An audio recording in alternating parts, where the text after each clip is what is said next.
This is Chapter 9, The Hunt, from a story called The Immortals Society, written by Anonymous. The sun had barely risen when Jack and Charlie slipped out of their Montreal apartment. Their backpacks were light but packed with essentials: clothes, maps, food, a small first aid kit, and Jack's compass, the same one that had guided him west when he first chose mortality. It now served as a reminder of everything he had left behind. The streets were empty, fog curling around the lampposts. Even the city seemed to sense the tension, holding its breath. Jack glanced at Charlie. We need to stay ahead of them. No patterns. No routines. Charlie nodded. Her face was pale, but her grip on his hand was firm. I know, but how far can they reach? How long before they find us? Jack didn't answer immediately. He had trained for this, anticipated it. And still, the reality of being hunted made his stomach twist. As far as we need to go, he said finally, and long enough that they can't predict the next step. They moved north into the woods outside the city. Jack had chosen a secluded route, avoiding highways and GPS signals. They set up camp near a small, hidden stream, the water's gurgle masking the faint noises of approaching footsteps. Charlie was unpacking their small stove when Jack stiffened. He held up a finger. Silence. Through the trees, a figure moved, precise, deliberate. An immortal, sent by the society to reclaim what they believed was theirs. Jack whispered, "Stay behind me." The figure paused, scanning the woods. Jack's training kicked in. He led Charlie along a narrow ridge, ducking into thick brush, the hunter unaware that they were already slipping past him. Later, crouched beside the stream, Charlie's hand shook. "They're close," she said. "They could have killed us." Jack brushed her hair back, holding her face in his hands. "They didn't, and they won't. Not if we're careful.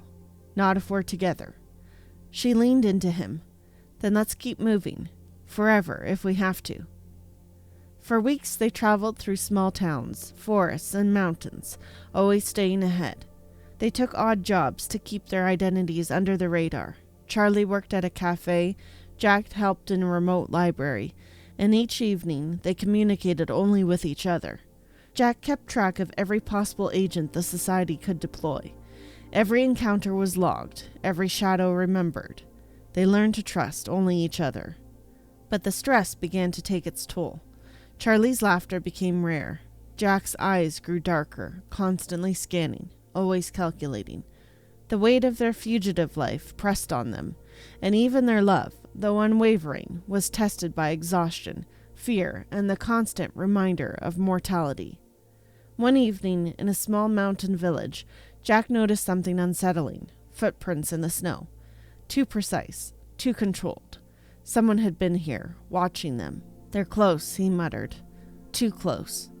Charlie looked at him, eyes wide. "We can't keep running like this forever." "I know," Jack said, "but we have to, until I can find a way to make them stop, until we're truly safe." The society was patient, and now, more than ever, Jack understood that their reach was limitless. Even in the mortal world, freedom was fragile. Despite the constant danger, they found moments of light. One night, under a canopy of stars, they lit a small fire in a secluded clearing. Charlie rested her head on Jack's shoulder. The warmth of the flames and the quiet of the forest, a temporary reprieve from fear. "I hate this," she whispered. "I hate living in the shadow of something we can't beat." Jack kissed her forehead. "We don't have to beat them. We just have to survive. As long as we survive, we live. That's victory." Charlie looked up at him. "I love you." Jack held her close. "And I love you. That's the only thing they can't take from us." For a fleeting moment, the world felt simple again. Not a game of shadows and pursuit, but just two people in love, alive together, laughing under a sky that didn't care about eternity. The next morning, the quiet shattered. A faint whistle carried through the trees, a signal Jack recognized instantly. Someone was tracking them, methodically, expertly. Jack grabbed Charlie's hand. "Move, now." They ran through the snow-dusted forest, leaping over roots, slipping across icy streams. Behind them, the figure moved with impossible speed, vanishing and reappearing as if the woods themselves obeyed him. Jack realized the truth.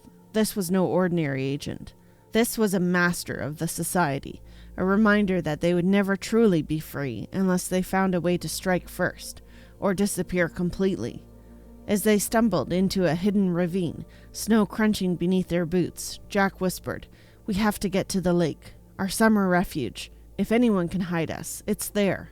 Charlie nodded, breathless. "Then let's make it our home, one last sanctuary."